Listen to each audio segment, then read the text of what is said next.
E para você que achou que a gente não ia falar do Bolsonaro, rapaz, uma semana já que ele está miudinho, quietinho, sem tocar berrante, está bem curioso. Porém, contudo e entretanto, hoje teve sessão da CPI e a CPI decidiu convocar para depor Ana Cristina Vale, ex-mulher do presidente Jair Bolsonaro, tá?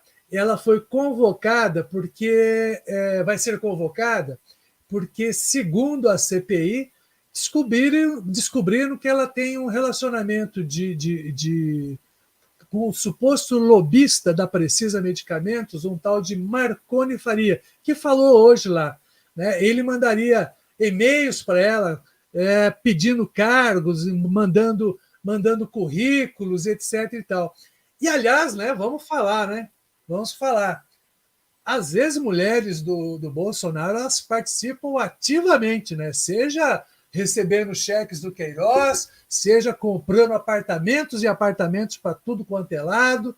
É bem complicado. E ela está preocupada porque dizem os próximos de Bolsonaro que ela é meio bomba relógio, né? Poderia provocar um estrago, mais ou menos. Você acompanhou alguma coisa da CPI, Fábio? Eu acompanhei hoje a CPI, né? E agora mais do que nunca, deixa eu fazer dois comentários, né? Primeiro que tu falou que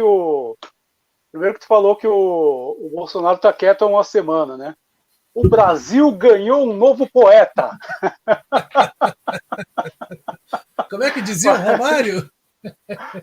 Calado é um poeta. O Mas Romário, só uma coisa, só para esclarecer, em determinada entrevista, uma briga com o Pelé, né, uma discussão besta com o Pelé, o Romário disse: o Pelé é um baita de um Pelé, é um rei do futebol, e calado é um poeta, porque quando abre a boca. Vai lá, Fábio. E olha, o Romário tem razão. Eu concordo com o Romário nessa treta. Mas é o seguinte, esse Marconi Albernaz, pelo jeito é Marconi Albernaz Faria, né? Foi um depoimento, assim, eu peguei o começo dele, até chegou a ser engraçado, porque ele falou assim, se eu for, agora o Maruque concordou comigo, mas mais um momento histórico. Em dois momentos É muita seguidos eu vou história. ter que printar isso. Viu? Mas, falando sério aqui, então eu peguei o começo do depoimento e ele começa falando assim, porque ele foi para a CPI pintado e como realmente nos depoimentos conseguiram comprovar, ele como um grande lobista. Ele falou que o negócio dele, ele prestava serviço de análise política. Como é que é? Eu anotei aqui, deixa eu ver se eu consigo achar. Ele falou que prestava serviço de análise de risco político. Análise de risco político que, vamos falar em português, claro, chama lobby, né? E aí ele estava falando, se eu for lobista, como vocês estão falando, estudo de viabilidade política ele fazia. Aí ele falou assim na CPI, se eu for lobista, como vocês estão falando, eu sou o pior lobista, porque nenhum dos meus lobbies deu certo e tal, né? E o Omar Aziz, ele tem umas tiradas muito boas, né? Ele estava falando assim, vocês lembram daquele desenho do Papaléguas? o Coyote ficava tentando pegar o Papaléguas e o Papaléguas escapava de todos e todos os planos do Coyote davam errado.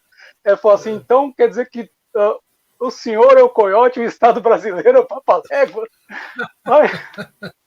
Mas o depoimento acabou indo adiante, mostrando que ele era tudo falsa modéstia dele, na verdade ele quer dizer, falsa modéstia não, era tudo modéstia da parte dele, ele tinha relações, influências, conseguia nomear e tal, e foi numa dessas situações em que foi citado que ele, pelas mensagens, teve celular apreendido, ele teve envolvido em outra operação realizada pela Polícia Federal, junto com a CGU, né, e aí chegaram lá numa situação em que ele dizia que a Ana Cristina Vale, que foi essa segunda esposa do presidente da República, que ela teria influência, então, para emplacar o nome foi emplacado. E esse nome que foi emplacado, não me recordo agora, para um determinado cargo, esse cara acabou preso nessa operação da Polícia Federal. Então, essa situação assim, bastante complicada, acabaram chamando a Ana Cristina Vale para depor por causa disso. E aí a coisa fica complicada. Também é o cara que teria ajudado o Jair Renan, filho 04 do presidente, a criar uma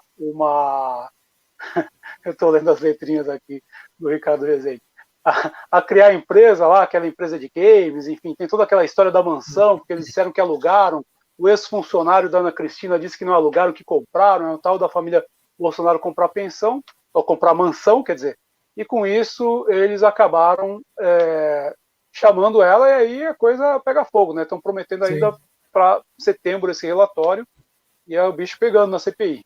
E tem uma coisa que eu li também, que há uma grande possibilidade de ela indo depor, eles quebrarem o sigilo bancário, telefônico e etc. dela.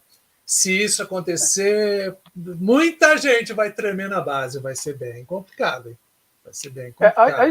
A história da Ana Cristina Vale com o Bolsonaro, até a Juliana Dalpiva, do UOL, fez uma série de podcasts contando essa história, ela cobre essa história há alguns anos, e o que a repórter do UOL diz é o seguinte, até ele começar esse segundo casamento, né, com a Ana Cristina, o Bolsonaro tinha lá os esquemas dele e tal, aquela coisa de baixo clero, só que ele não juntava. E ela que deu a organização financeira, segundo a matéria do UOL, a organização financeira para o esquema da rachadinha. E foi aí que os caras começaram a multiplicar patrimônio. E aí, há 2 semanas atrás, antes do 7 de setembro, veio à tona uma história no Metrópole, coluna do Guilherme Amado, Metrópolis, site Metrópolis, entrevistando um ex-funcionário da Ana Cristina, no qual ele contava lá que ela saiu, foi rifada do esquema da rachadinha, o Bolsonaro rompeu com ela por causa de uma traição conjugal e entrou o Queiroz para coordenar. Mas assim, ela é uma pessoa que no processo de separação, diz esse funcionário, ela tentou atribuir ao Bolsonaro um roubo de um cofre, e segundo o funcionário, ela é que esvaziou o cofre para jogar a culpa no Bolsonaro. Ela foi para a Europa e junto com o filho e tal, disse que teria ameaça de morte, enfim. É meio difícil confiar em algum dos dois aí nessa treta, né? Melhor, acho que a treta tem mais confiabilidade de qualquer um dos dois. Até porque eu não vou, e aí eu não estou sendo maldoso, ontem o presidente da República soltou a seguinte frase: fake news faz parte da nossa vida. Não precisamos regular. Aí ele fala aquelas comparações, né? O cara mente para namorada, mas eu nunca menti para Michelle, tá ok? Pois é, e foi, como é que é? E chamaram o bombeiro para apagar o incêndio, ele botou incêndio na coisa, né? Em vez de apagar o incêndio, o bombeiro com a mulher lá. Foi, enfim. Muito complicada essa história.